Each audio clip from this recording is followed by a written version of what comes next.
Community recreation, gardening, board games, and arts and crafts.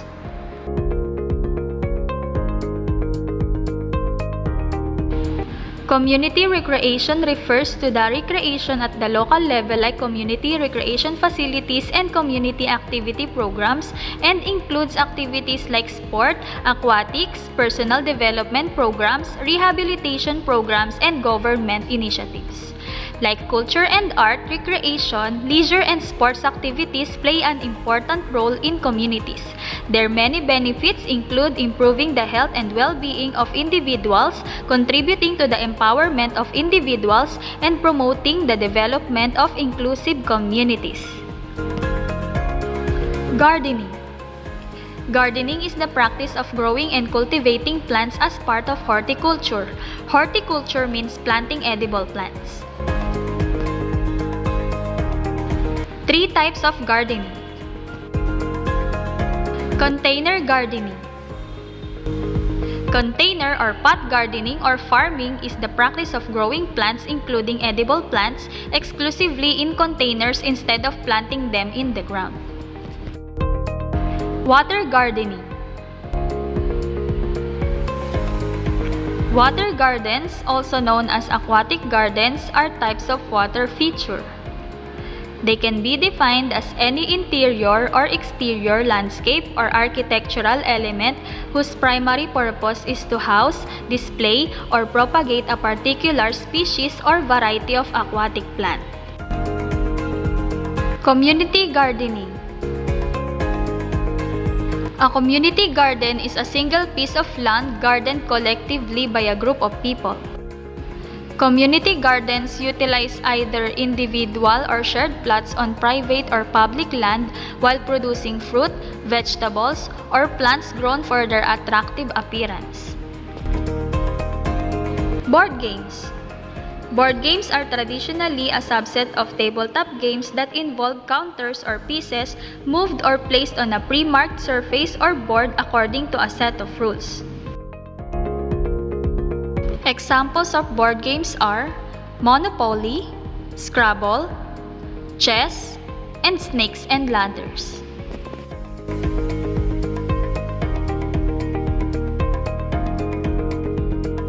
Monopoly. Monopoly is a multiplayer economics-themed board game. In the game, players roll 2 dice to move around the game board, buying and trading properties and developing them with houses and hotels. Players collect rent from their opponents with the goal being to drive them into bankruptcy. Scrabble. Scrabble is a word game in which 2 to 4 players score points by placing tiles, each bearing a single letter, onto a game board divided into a 15 by 15 grid of squares. The tiles must form words in crossword fashion, read left to right in rows or downward in columns, and be included in a standard dictionary. Chess. Chess is a board game played between 2 players. Chess is an abstract strategy game and involves no hidden information. It is played on a square chessboard with 64 squares arranged in an 8 by 8 grid. The objective of the game is to checkmate the opponent's king, whereby the king is under immediate attack or in check and there is no way for it to escape.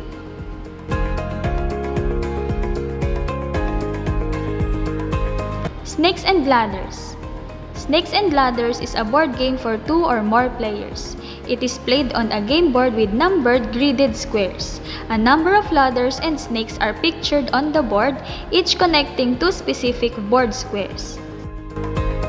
The objective of the game is to navigate one's game piece, according to die rolls, from the start or bottom square to the finish or top square, helped by climbing ladders but hindered by falling down snakes.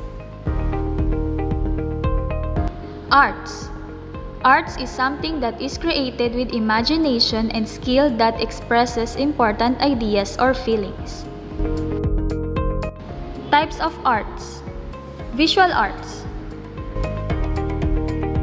Visual arts are art forms that create works that are primarily visual in nature, such as ceramics, drawing, painting, sculpture, printmaking, design, crafts, photography, video, filmmaking, and architecture. It gives a way to express feeling, emotion, opinion, or taste through visual means. Types of visual arts. Drawing.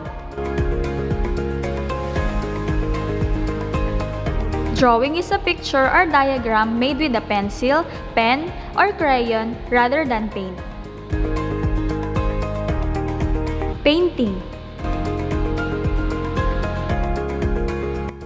Painting is a practice of applying paint, pigment, color, or other medium to a solid surface. Poetry. Poetry is a type of literature or artistic writing that attempts to stir a reader's imagination or emotions. Sculpture.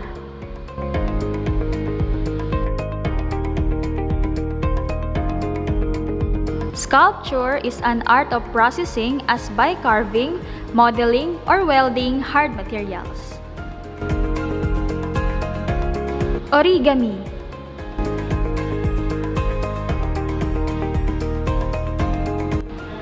Origami or origami, from ori meaning folding and kami meaning paper. Kami changes to gami due to rendaku. So origami is the art of paper folding, which is often associated with Japanese culture. Performing arts.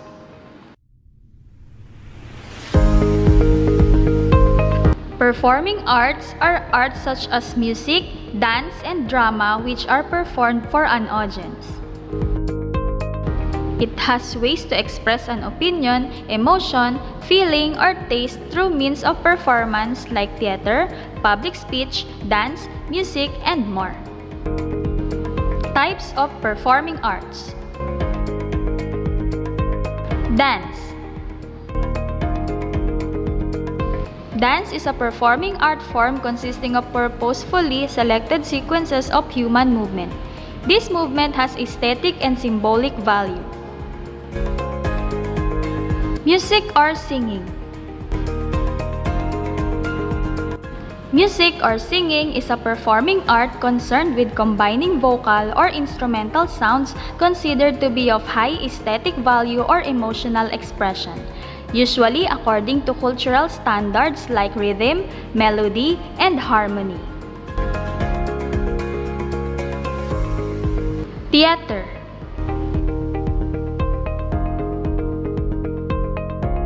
Theater is a performing art concerned almost exclusively with live performances that present the experience of a real or imagined event before a live audience in a specific place.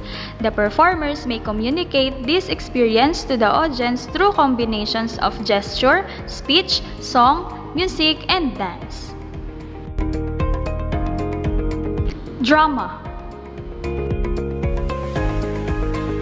Dramatic arts are a form of narrative performed on a stage in front of an audience.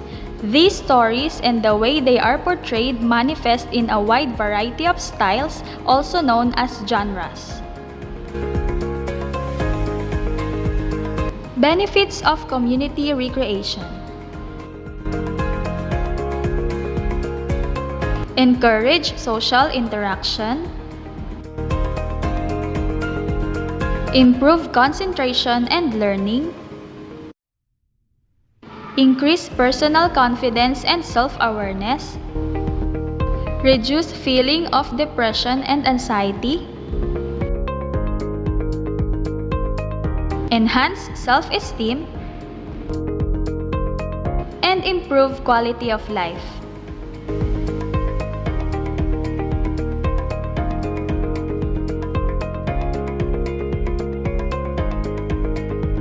So that concludes our discussion for today about our topic, community recreation. I hope you learned something today. See you on our next discussion. Thank you for watching. Masayang araw!